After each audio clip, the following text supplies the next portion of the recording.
Assalamualaikum warahmatullahi wabarakatuh. Waalaikumsalam warahmatullahi wabarakatuh. Alhamdulillah wa syukurillah wa ala ni'matillah, la haula wa la quwwata illa billah. Asyhadu an la ilaha illallah wahdahu la syarika lah wa asyhadu anna sayyidana Muhammadan abduhu wa rasuluhu la nabiyya ba'dah. Allahumma shalli wa sallim wa barik ala sayyidina wa habibina wa syafi'ina wa maulana Muhammad Allahumma shalli wa ala alihi wa sahbihi ajma'in, amma ba'd. Wa ya ayyuhal hadirun, usikum wa nafsi wa iyaya bi taqwallah, faqad faza al-muttaqun. Ya ayyuhalladzina amanu taqullah ittaqullaha haqqa tuqatih wa la tamutunna illa wa antum muslimun. Qala Allahu ta'ala fi kitabihil karim. A'udzu billahi sam'i'il 'alim minasy syaithanir rajim. Bismillahir rahmanir rahim. Yarfa'illahu alladhina amanu minkum walladhina utul 'ilma darajat.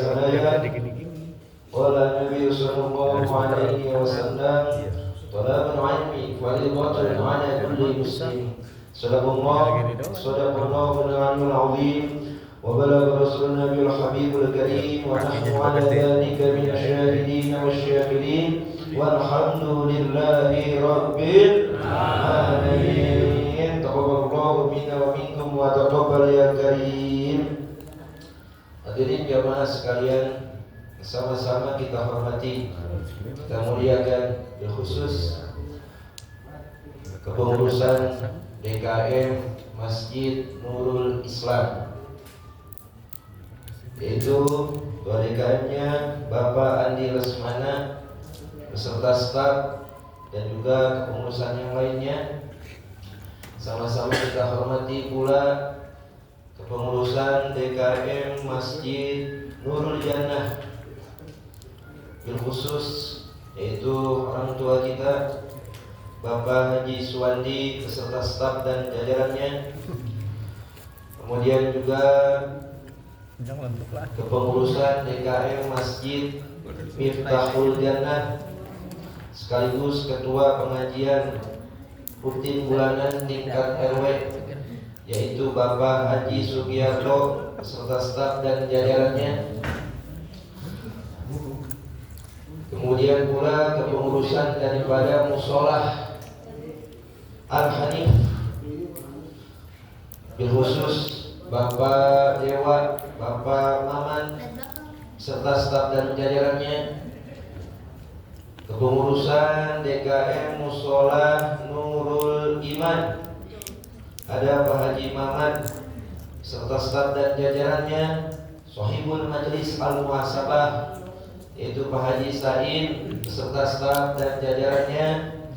Kepada para asatidz, para ustadz, para imam, khusus ada Bapak Ustadz Sufri, ada Bapak Ustadz Darno, ada Bapak Ustadz Jainuri, ada juga Bapak Ustadz Romdi, dan seluruh para asatidz yang lainnya.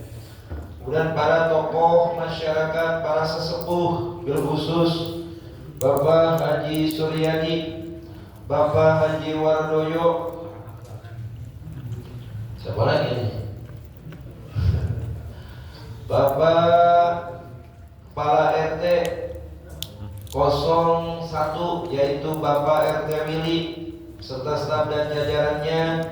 Bapak RT 04 Bapak Aulia beserta staf dan jajarannya. Dah semuanya dah jemaah ya. Ya. Sebutin satu-satu, saya nggak absen dulu janjinya. Agak sampai absen dulu. Tanpa mengurangi daripada rasa hormat, ta'zim, mahabbah saya semuanya. Insya Allah kumpul kita di tempat ini mendapatkan limpahan karunia rahmat, serta Allah memberikan kita kasih sayangnya, dan Allah ridho kepada kita semuanya, sehingga tidaklah pulang kita dari tempat yang mulia ini kecuali Allah ampuni segala dosa dan juga kesalahan kita. Allah qabul, Allah ijabah segala pengharapan kita, doa-doa kita, baik itu urusan dunia terlebih lagi urusan akhirat. Amin, amin ya robbal alamin. Langsung aja ya Pak. Ya Pak. Udah ngantuk Pak? Yang ngopi nyantai. Tapi saya ngugas nih ya. Ini sekarang jam 9 lewat berapa nih? 20 menit kalau di jam tangan saya. Saya sama. Betul ya? Ya. Paling saya 5 menit aja dah, gak lama-lama. Tapi ngegas nih, siap? Siap dengannya? Karena momennya kita ada di bulan Agustus. Yang mana di bulan Agustus ini itu kita punya negeri Dirgahayu Republik Indonesia yang ke-80 bertepatan dengan tanggal 17 Agustus di hari Ahad. Tinggal berapa hari lagi kita? 3 hari lagi ya? 3 hari lagi. Ya, berarti kita harus semangat Pak. Harus semangat di dalam menyongsong menyambut hari kemerdekaan 17 Agustus di hari Ahad nanti. Kenapa? Karena ini negeri diperjuangkan oleh para pahlawan kita bukan dengan main-main, bukan dengan candaan, bukan dengan hura-hura, tetapi dengan pengorbanan darah dan juga air mata, bahkan dengan nyawa. Kita tinggal enaknya doang, enggak apa? Betul? Betul nih? Betul ya? Sepakat tadi kita nih? Sepakat ya. Dan juga para founding father, pencetus daripada ini negeri. Kita punya dasar negara Kesatuan Republik Indonesia sebagai dasar negara sekaligus ideologi falsafah bagi rakyat Indonesia, yaitu Pancasila. Siapa yang bikin undang-undang? Siapa yang merumuskan itu Pancasila? Ulama beserta para tokoh negara. Kemarin saya jelasin di Mushola Al-Hanif, hati-hati nih sekarang. Banyak pemahaman-pemahaman yang akan merusak daripada persatuan ukhuwah di antara kita. Yang pertama apa yang saya jelasin? Paham radikal. Itu hati-hati Pak. Paham radikal. Siapapun paham radikal itu, mau siapapun dari manapun datangnya, komunitas apapun, bahkan andai kata mengatasnamakan agama, wajib untuk kita tolak. Ya, radikal. Ada yang ngatain begini Pak, mengaku mengatasnamakan agama. Indonesia ini negara togut katanya. Negara togut, tahu nggak togut Pak? Indonesia ini sistemnya sistem kafir. Apa itu hormat kepada merah putih katanya? Ya. Yang tidak sepemahaman dia dengan dia kafir, wajib untuk diperangi, halal darahnya. Parah kalau kayak gitu. Nah, ini mereka yang punya pemahaman seperti ini sudah terpapar dengan paham radikalisme. Ini hati-hati. Ya. Bahkan yang lebih parahnya lagi, ngata-ngatain, menjelekan institusi negara yang kita miliki Pak. Ya. Seperti tentara, kepolisian, ya, dijelek-jelekin. Rela nggak kita? Enggak Pak. Kenapa? Karena 2 pilar itulah yang menjaga kita di masyarakat rakyat Indonesia. Tentara dengan perjuangannya mereka menjaga perbatasan Indonesia, menjaga negara supaya apa? Supaya rakyat tenang, supaya rakyat sejahtera dari rongrongan negara lain. Polisi mengamankan kita. Betul? Ya. Yang begini jangan dibiarin Pak. Ini paham radikal. Hati-hati. Yang kedua paham kemarin apa? Liberalisme. Hati-hati. Paham kebebasan. Bebas sebebas-bebasnya. Mau maksiat bebas. Kenapa? Karena saya maksiat itu adalah bentuk kebebasan berekspresi dan dilindungi oleh hukum internasional, yaitu yang dinamakan dengan HAM, hak asasi manusia. Tuh, parah apa enggak? Parah. Hati-hati, liberal. Kemudian selanjutnya apa kemarin? Sekularisme. Apa itu sekularisme? Pasluddin, Anidaulah. Artinya apa? Memisahkan ajaran agama dengan pemerintahan. Udah ajarin agama di musola aja, di masjid aja, di majelis taklim aja. Jangan bawa-bawa agama ke ranah-ranah yang bukan ranahnya, begitu katanya. Ya, ini hati-hati, itu paham sekularisme. Kemudian apa? Pluralisme. Pluralisme itu apa? Itu tidak ada kebenaran mutlak dalam agama. Yang begitu Pak. Mau agama Islam, Kristen, Hindu, Buddha, tidak ada kebenaran mutlak. Begitu tuh, itu namanya pluralisme. Ya, tidak ada kebenaran mutlak. Padahal kita punya keyakinan kebenaran mutlak absolut, yaitu agama Islam. Kita wajib Pak meyakini Islam adalah agama yang benar. Gitu. Ada pun orang Kristen, orang Hindu, orang Buddha, mereka meyakini kebenaran agamanya masing-masing. Itu hak mereka. Betul apa betul? Kita jangan mengganggu. Ya. Kita menerima akan paham pluralitas. Apa itu pluralitas? Perbedaan, majmuk. Kita ini beda-beda, betul apa betul? Meskipun kita berbeda-beda, tapi tetap satu jua, bineka tunggal ika. Kita punya dasar negara kok. Masalah hidup kita satu Pancasila, satu sila pertama ketuhanan yang Maha Esa. Artinya apa? Ini negeri berdasarkan pemahaman agama. Moral kehidupan dalam berbangsa, bernegara, bermasyarakat itu dilandasi, yaitu dengan pemahaman ajaran agama. Kita meyakini, artinya meyakini setiap agama itu pasti mengajarkan yang namanya kebaikan. Gak mungkin orang Kristen ngajarin maksiat, gak mungkin Pak. Oh judi itu boleh. Oh maksiat, misalkan zina itu boleh. Ada nggak orang Kristen begitu? Enggak. Tetap mereka mengajarkan kebaikan, dilarang oleh ajaran agama mereka. Begitupun Hindu, Buddha, terlebih lagi kita ajaran agama Islam. Tapi dalam hal kebenaran mutlak kita harus meyakini Islamlah agama yang benar bagi kita umat Islam. Agama yang lain terserah meyakini agama mereka benar sesuai dengan kepercayaannya masing-masing. Itu yang namanya pluralitas. Artinya apa? Menerima setiap perbedaan, tidak menjadikan perbedaan itu sebagai pembatas perselisihan apalagi sampai permusuhan, tapi menjadikan perbedaan itu menjadi rahmat. Indah enggak? Indah. Ya. Sila kedua, kemanusiaan yang adil dan beradab. Artinya apa? Dalam Islam, kemanusiaan itu menjadi sifat, Pak. Sifat kemanusiaan. Kalau ada wujudnya manusia, tapi perilakunya nih tidak mencerminkan dia sebagai manusia, bahkan cenderung kepada sikap binatang, berarti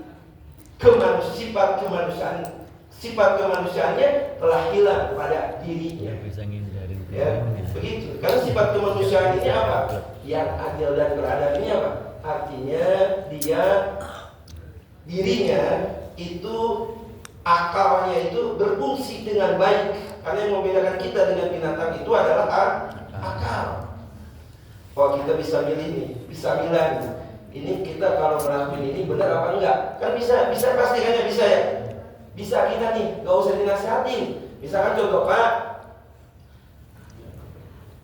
berzina dengan saudara kandung itu bagus nggak menurut akal? Hah? Kita zina nih sama saudara kandung, dari kecil kita tumbuh besar bersama, bagus apa enggak? Dan itu akal berfungsi, betul apa betul? Kedua, judi. Kita punya duit Pak, kerja selama 1 bulan full kita kerja banting tulang, kita habisin dalam satu malam itu duit, menurut akal kita itu kayak gitu bagus apa enggak? Tuh. Itu berarti akalnya berfungsi. Kemanusiaan yang adil dan beradab. Makanya Rasulullah diutus untuk menyempurnakan akhlak manusia. Innama bu'istu liutamima makarimal akhlak. Kemudian yang ketiga, persatuan Indonesia. Udah sekarang nggak ada lagi yang namanya sekat-sekatan, nggak ada lagi yang namanya kubu-kubuan, nggak ada lagi yang namanya golong-golongan, nggak ada Pak. Apalagi ada istilah pribumi, pendatang, nggak ada. Kita udah bukan zaman penjajahan lagi. Betul apa betul? Ya, ini pribumi, ini pendatang, pribumi, pendatang, seolah-olah menjadi sekat pembatas di antara kita. Ya. Persatuan Indonesia, siapapun engkau, ya, dari suku manapun, dari golongan manapun, bahkan dari agama manapun, selama engkau masih berwarga negara Indonesia, maka engkau saudaraku. Betul betul. Karena hubungan ukhuwah dalam Islam yang pertama, kita diikat, kita direkatkan dengan hubungan ukhuwah Islamiyah. Sekarang terjadi nih Pak, akhir zaman. Cuma masalah beda furu'nya. Apa itu furu'nya? Perbedaan yang sifatnya cabang. Jadi kalau dalam Islam itu ada usuluddin, ada furu'uddin. Ini dipermasalahkan nih, masalah furu'uddin. Berbeda dalam masalah furu' itu menjadi perselisihan, menjadi gontok-gontokan, ya. Padahal apapun madhabmu, apapun firqahmu, selama engkau sama-sama berkalimat tauhid la ilaha illallah Muhammadur Rasulullah, kita sama-sama dipersatukan dalam Islam menjadi hubungan ukhuwah Islamiyah. Ayo bersatu kita. Udah masalah furu' nggak usah dijadiin perdebatan, ya. Masalah furu' nggak usah dijadikan perdebatan. Masing-masing aja dengan pendapatnya kita masing-masing. Yang penting kita punya sumber referensi rujukan di dalam kita memahami dalil agama. Begitu, betul. Kepada yang berbeda keyakinan agamanya, mau Kristen, Hindu, Buddha, terus apa lagi? Agama orang Cina tuh Konghucu. Ya, agama orang Cina Konghucu udah digitunya. Udah kan ya? Udah resmikan kan sebagai agama yang sah di negeri kita kan ya Pak? Ya. Kalau percaya belum kan ya Pak Haji? Belum. Masih digodok di parlemen. Jadi siapapun agamamu, apapun agamamu, kita dipersatukan dalam hubungan ukhuwah watoniyah. Artinya apa? Hubungan saudara sesama bangsa dan negara. Indah nggak tuh hidup kalau kayak gitu? Indah Pak. Kemudian yang kedua basyariyah, yang ketiga basyariyah, ukhuwah basyariyah, ukhuwah khuluqiyah, ukhuwah insaniyah. Ini kalau saya dibarin satu-satu nggak bakal kelar sehari. Ya, jadi tetap ayo kita satu-satu persatuan Indonesia ini. Ayo, siapapun engkau, selama engkau masih warga negara Indonesia dan berperilaku baik, memajukan wilayah, ayo kita sama-sama saling dukung, sama-sama kita saling bersinergi. Bagus nggak kalau kayak gitu? Keempat, ya, yang keempat apa? Kerakyatan yang dipimpin oleh hikmah dalam kebijaksanaan dalam permusyawaratan perwakilan. Jadi ini negara Indonesia ini berdasarkan musyawarah. Ya, berdasarkan apa? Musyawarah dalam Islam ada nggak? Ada. Bahkan dijadikan satu surat tuh dalam Al-Quran. Namanya surat Asy-Syura. Ya. Namanya surat Asy-Syura. Musyawarah. Tapi gimana Ustaz, negara kita mengadopsi sistem demokrasi. Bagaimana demokrasi dalam Islam? Demokrasi itu dalam Islam terbagi menjadi dua. Ada demokrasi yang sifatnya positif, ada demokrasi yang sifatnya negatif.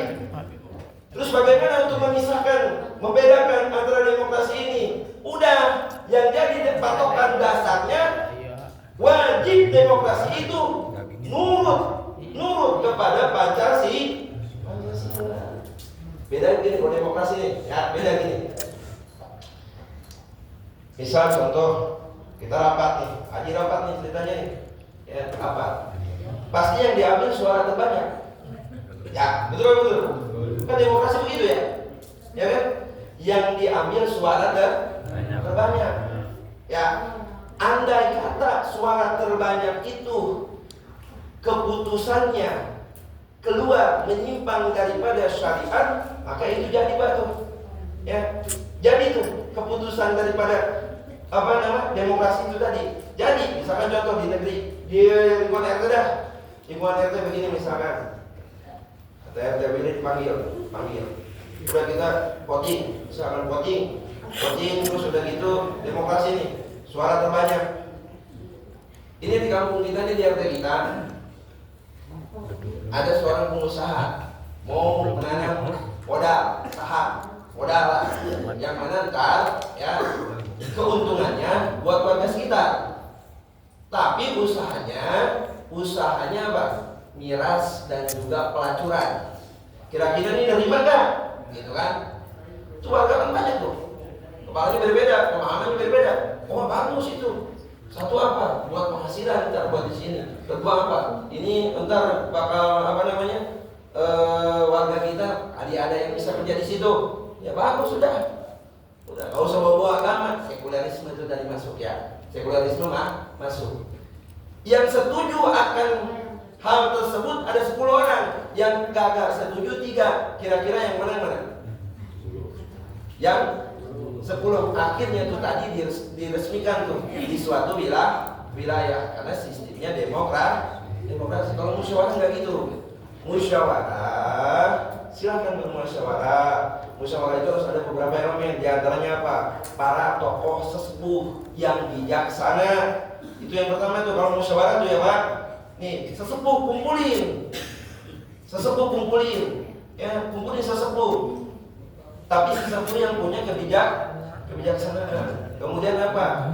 Aparatur setempat, RT, RW, tuh begitu tuh. Ya. Kemudian yang ketiga apa? Para alim yang tahu hukum agama.